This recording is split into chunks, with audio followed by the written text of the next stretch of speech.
సంగారెడ్డి జిల్లా పసల్వాది గ్రామంలో శ్రీ జ్యోతి వాస్తు విద్యాపీఠం ఆశ్రమంలో పాపనస రథసప్తమి వ్రతాన్ని ఈ నెల 25వ తేదీన నిర్వహించనున్నట్లు సిద్ధాంతి డాక్టర్ మహేశ్వర్ శర్మ తెలిపారు. ఆయన ఆధ్వర్యంలో నిర్వహించే ఈ వ్రతాన్ని ఆరోగ్యం, సంపదను ప్రసాదించే అత్యద్భుత వ్రతరాజంగా భక్తులను విశ్వసిస్తున్నారని చెప్పారు.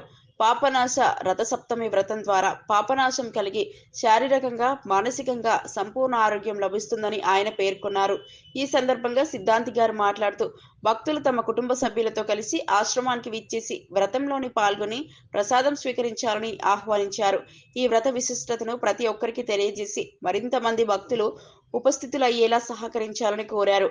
పూర్వీకులు ఆచరించిన ఈ వ్రతానికి విశేష ప్రాముఖ్యత ఉందని, నియమ నిష్టలతో ఆచరిస్తే మంచి ఫలితాలు అందుతాయని చెప్పారు.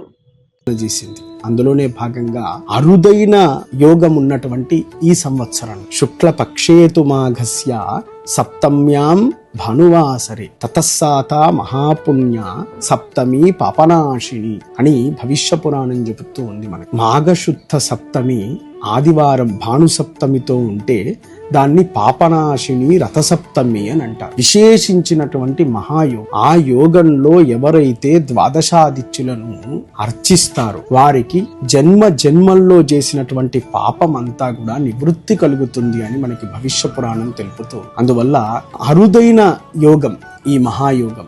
ఈ యోగంలో సుమారు 1671 మంది మహిళల చేత అత్యంత వైభవోపేతంగా ఆశ్రమంలో ఈ 25/1/2026 ఆదివారం నాడు ఉదయం 9:30 నుండి వ్రతక్రతువు ప్రారంభమవుతోంది. ఇందులో పాల్గొనడం, ప్రసాదం తీసుకోవడం, సేవ చేయడం మహాత్యదృష్టం. కాబట్టి మహాసౌభాగ్యం. తప్పకుండా ఈ వ్రతంలో విచ్చేసి పురుషులు, మహిళలు, మీ పిల్లల్ని అందరినీ తీసుకొని వచ్చి వ్రతంలో పాల్గొని ప్రసాదం తీసుకొని ద్వాదశాదిత్యుల యొక్క అనుగ్రహం చేత పరిపూర్ణమైనటువంటి ఆరోగ్యం పొందాలని ఆహ్వానిస్తూ జై గురుదత్త, జై జై గురుదత్త.